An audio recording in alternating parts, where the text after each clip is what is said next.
Energy is a quantity that is measured in joules, and one kind of energy is kinetic energy that is associated with moving things or motion of an object. But there's another kind of energy called potential energy. What exactly is that? That's what we're going to talk about in this video.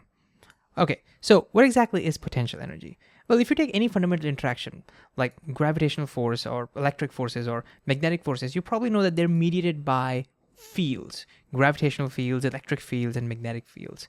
Now, whenever there's another object that enters the field, like another mass or another charge or another magnet, for example, we say that there is energy stored in these fields.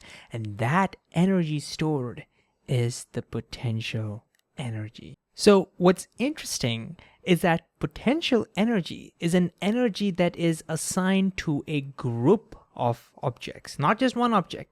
For example, kinetic energy is an energy that can be assigned to a moving object, but potential energy is not assigned to a particular object. You can't say, Earth has that much potential energy or this charge has that much potential energy. No, you can always talk about potential energy for a group of objects or a system of objects. You can say this system of Earth and Moon has a specific amount of potential energy, or this system of magnets has some amount of magnetic potential energy, for example. So the important characteristic of potential energy is that it's an energy that is associated with a system of objects, not a single object. But now comes the big question, well, what does this energy depend on? Well, it depends on the specific arrangement. So potential energy depends on the arrangement of the system. But how exactly? Well, let's see. Let's look at gravitational potential energy first. So consider a system of an earth and ball. This particular arrangement will have some potential energy. But what do you think will happen if I were to raise this ball higher? Will the potential energy increase, decrease, stay the same? Well, let's see. If you have to raise that ball higher, you have to push it and then move it. In doing so, you would have transferred some energy into the system. Ooh, because you're adding some energy into the system, the gravitational potential energy increases. And so when the ball moves higher up, then when the distance between the ball and the earth increases, the gravitational potential energy increases. See, this is how the gravitational potential energy depends on the arrangement. More the distance between the ball and the earth, more the gravitational potential energy. Similarly, if the distance were to reduce, the gravitational potential energy reduces. But how do we know exactly how much is the gravitational potential energy? How do we assign a number to it? Well, the first step is to assign the gravitational potential energy of some arrangement to be 0. That's the first step. So for example, we could say, hey, when the ball is on the ground, let's assign this arrangement to be 0 gravitational potential energy. It's completely your choice. We are completely free to choose what arrangement we want to have 0 gravitational potential energy. But once we do that, now take this ball and raise it up. In doing so, we would have transferred some amount of energy into it.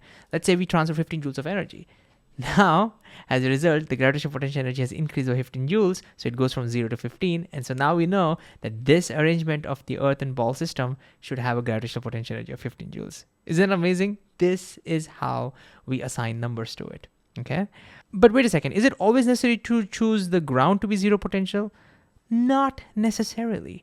For example, if you are doing some experiment in an apartment, for example, now, if you were to choose the 0 potential to be when the ball is on the ground, that would be so inconvenient.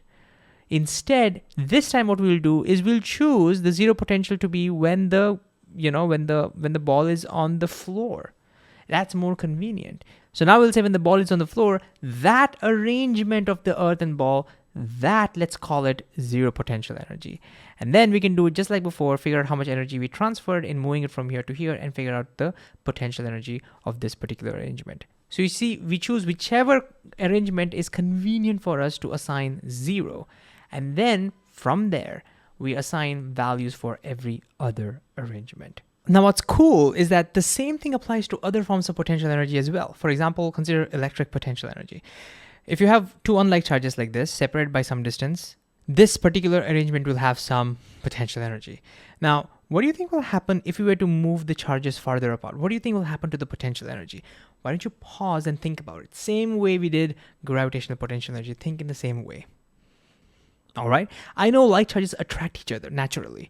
And therefore, to pull them apart, I have to put a force and move them. In doing so, I would transfer energy into the system, and therefore the electric potential energy increases. Similarly, if the charges were to come closer to each other, the electric potential energy would reduce.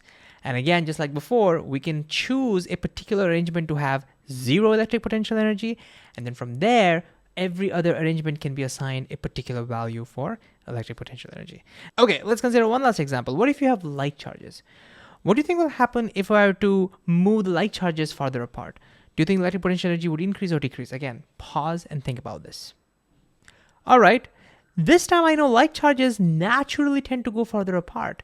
Which means if I have to push them together closer, now I'll have to, I'll end up transferring energy into the system.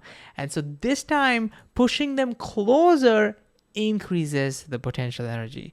And therefore, when they go farther apart, the potential energy this time reduces. And we can actually see electric potential energy in action in many places. For example, during a thunderstorm, we have massive electric potential energy due to separated charges. And as a result, we get lightning strikes. But we can see them in other places as well. You probably know that matter contains lots and lots of charges which can attract or repel each other. And some arrangements of these charges can actually make materials deform. For example, consider a spring. You can easily compress a spring. And while compressing, look, you're pushing on it and you're making it move. You're transferring energy into that spring. And so when you let go, that energy is released and the spring relaxes back. And this is exactly how, for example, a pogo stick works, right? You compress it, store energy into it, and the energy gets released. We call this elastic potential energy. But guess where this elastic potential energy fundamentally comes from? Well, it comes from the distribution of charges, arrangement of charges. I mean, it's really complicated, but here's how we can think about it. If we zoom in, we can model that there are, let's say, for example, a couple of positive charged particles over here. They're at some distance. And, when you have the relaxed length, there is some potential energy. Now, when you compress it, look at what happens to these charges. The charges come closer. And so the electric potential energy of the system increases. That's what's really happening when a spring is compressed. And so when you let go of it, that energy is released. So elastic potential energy is fundamentally just electric potential energy. Similarly, chemical potential energy is also fundamentally electric potential energy. For example, we say that food has chemical potential energy. What we really mean is that certain arrangement of charges will have certain electric potential energy.